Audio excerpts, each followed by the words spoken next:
എല്ലാവർക്കും പാമിസ് കിച്ചൻ വേളിലേക്ക് ഒരിക്കൽ കൂടി സ്വാഗതം. നമ്മൾ തയ്യാറാക്കാൻ പോകുന്നത് ബീഫ് കൊണ്ട് ഉണ്ടാക്കാവുന്ന വളരെ എളുപ്പത്തിൽ തയ്യാറാക്കാൻ പറ്റുന്ന ഒരു കട്ട്ലേറ്റ് ആണ്. ഈ ചാനൽ ആദ്യമായിട്ട് കാണുന്നവരുണ്ടെങ്കിൽ ഒന്ന് സബ്സ്ക്രൈബ് ചെയ്യുക. നമുക്ക് നേരെ വീഡിയോയിലേക്ക് പോകാം.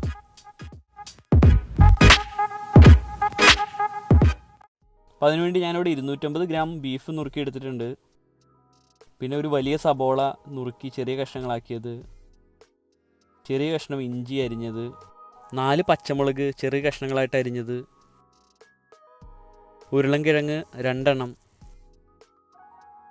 മുളക് പൊടി 2 ചെറിയ സ്പൂൺ, മഞ്ഞൾപ്പൊടി 2 ചെറിയ സ്പൂൺ, ഗരം മസാല 1 ചെറിയ സ്പൂൺ,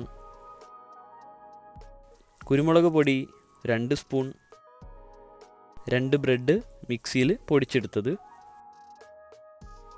2 കോഴിമുട്ട, ആവശ്യത്തിന് കറിവേപ്പില, ആവശ്യത്തിന് ഉപ്പും സൺഫ്ലവർ ഓയിലും. അപ്പോൾ നമുക്ക് എങ്ങനെയാണ് ഉണ്ടാക്കുന്നതെന്ന് നോക്കാം. അപ്പോൾ നമുക്കൊരു കുക്കറിൽ 250 ഗ്രാം ബീഫ് എടുത്തത് ഇതിലേക്ക് ഇട്ട് കൊടുക്കാം. എന്നിട്ട് നമുക്കതിലേക്ക് ആവശ്യത്തിന് ഉപ്പ് ഇട്ട് കൊടുക്കാം. പിന്നെ ഒരു ചെറിയ സ്പൂൺ മഞ്ഞൾപ്പൊടിയും ഒരു ചെറിയ സ്പൂൺ കുരുമുളക് പൊടി ഇട്ടിട്ട് നെകക്കെ വെള്ളം ഒഴിക്കാം. നെകക്കെ വെള്ളം എന്ന് വെച്ചാൽ അത് വേവാൻ ആവശ്യമായ വെള്ളം, അടിയിൽ പിടിക്കാതിരിക്കാൻ ആവശ്യമായ വെള്ളം ഒഴിച്ച് നമുക്ക് 2 വിസിൽ കേട്ടതിന് ശേഷം സിമ്മിലിട്ട് വീണ്ടും 2 വിസിൽ കേൾപ്പിച്ച് വേവിച്ചെടുക്കാം.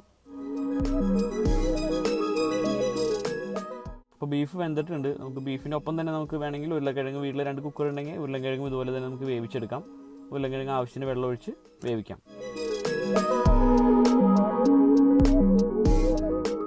ഇനി നമുക്ക് മസാല തയ്യാറാക്കിയാലോ.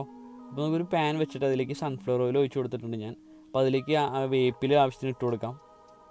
കൂടെ നമ്മൾ അരിഞ്ഞു വെച്ചിരിക്കുന്ന സബോളയും പച്ചമുളകും ഇഞ്ചി ചെറിയ കഷ്ണങ്ങളാക്കി അരിഞ്ഞതും ഇതിലേക്ക് ചേർത്ത് കൊടുത്ത് നന്നായിട്ട് മിക്സ് ചെയ്ത് വഴറ്റിയെടുക്കാം.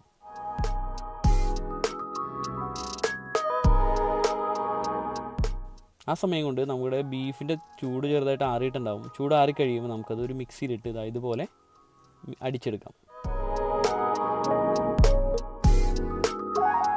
അപ്പോൾ നമ്മുടെ സബോളയൊക്കെ ഇവിടെ നന്നായിട്ട് വഴന്നിട്ടുണ്ട്. നമുക്കിതിലേക്ക് 2 ചെറിയ സ്പൂൺ മുളക് പൊടിയും ഗരം മസാല 1 ചെറിയ സ്പൂണും ചേർത്ത് നമുക്ക് നന്നായിട്ട് മിക്സ് ചെയ്ത് പച്ചമണം പോകുന്നവരെ നമുക്ക് മൂപ്പിച്ചെടുക്കാം.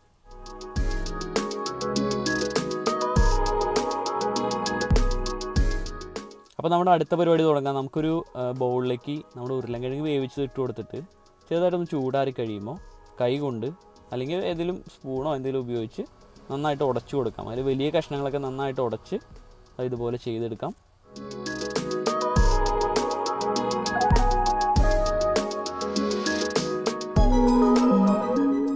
ഉരുളൻകിഴങ്ങ് നന്നായിട്ട് ഇങ്ങനെ ഉടച്ചു കഴിഞ്ഞതിന് ശേഷം അതിലേക്ക് നമ്മൾ അടിച്ചെടുത്ത ബീഫ് ഇതിൽ ചേർത്ത് കൊടുത്തിട്ട് ഒന്ന് മിക്സ് ചെയ്തെടുക്കാം.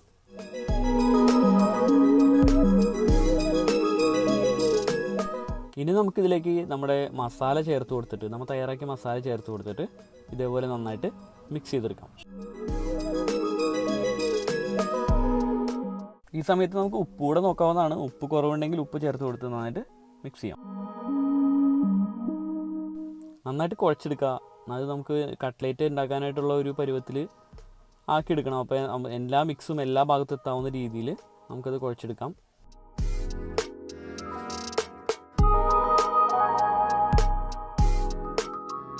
ഈ ഒരു പരിവാവുന്ന വരെ നമുക്കിതുപോലെ കുഴച്ചെടുത്തിട്ട് നമുക്ക് കട്ട്ലേറ്റ് ഉണ്ടാക്കാൻ തുടങ്ങാം.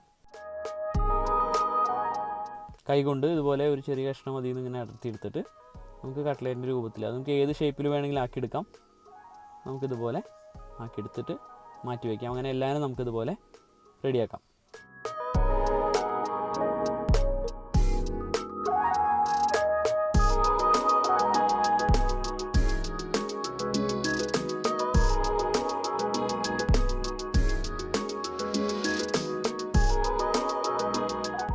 അങ്ങനെ 250 ഗ്രാം ബീഫും 2 ഉരുളൻകിഴങ്ങും ആവശ്യത്തിന് മസാല മിക്സ് ചെയ്ത് ഇതുപോലെ 17 കട്ട്ലേറ്റിനുള്ള ഇത് റെഡിയാക്കിയിട്ടുണ്ട്.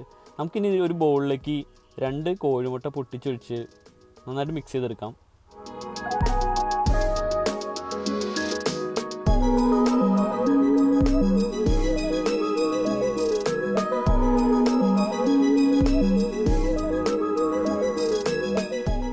നമുക്കത് കോട്ട് ചെയ്തെടുക്കണം. അപ്പോൾ നമുക്കതിൽ നിന്ന് ഓരോന്ന് എടുത്ത് നമ്മൾ അടിച്ചു വെച്ചിരിക്കുന്ന കോഴിമുട്ടയുടെ മിക്സിലേക്ക് മുക്കി കൊടുത്തിട്ട് നമ്മുടെ ബ്രെഡ് ക്രംസിലും ചെറുതായിട്ടൊന്ന് മുക്കിയെടുത്ത് ഒരു പാത്രത്തിലേക്ക് നമുക്ക് മാറ്റി വയ്ക്കാം. എപ്പോഴും ഇതുപോലെ കോട്ട് ചെയ്യുമ്പോൾ ഒരു പരന്ന പാത്രത്തിൽ ബ്രെഡ് ക്രംസ് വെച്ച് ചെയ്യുന്നതാണ് കുറച്ചുകൂടെ നല്ലത്. നമുക്ക് അതിനുള്ള പരന്ന പാത്രത്തിനുള്ള ഒരു ഓപ്ഷൻ ഇവിടെ ലാസ്റ്റ് മിനിറ്റ് ഉണ്ടായില്ല, അതുകൊണ്ടാണ് ഇപ്പോൾ ഇങ്ങനെ ചെയ്യുന്നത്. നമുക്കിതെല്ലാം അതുപോലെ റെഡിയാക്കി എടുക്കാം.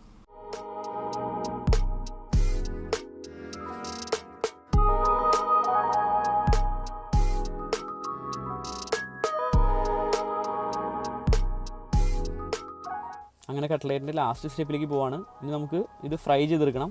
അപ്പോൾ ഒരു പാനിൽ ഓയിൽ ഒഴിച്ച് കൊടുത്തിട്ട് ചൂടായി കഴിയുമ്പോൾ നമുക്കിത് ഓരോന്നേ അതിലേക്ക് ഇട്ട് കൊടുക്കാം.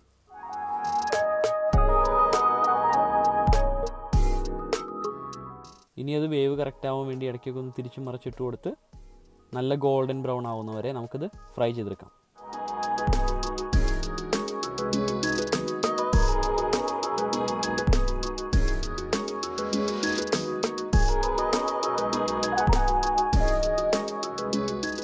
അങ്ങനെ നമ്മുടെ കട്ട്ലേറ്റ് ഇവിടെ റെഡി ആയിട്ടുണ്ട്. നമുക്കിതൊരു പാത്രത്തിലേക്ക് ഇട്ട് കൊടുക്കാം. ബാക്കിയെല്ലാം ഇതുപോലെ ഫ്രൈ ചെയ്തെടുക്കാം.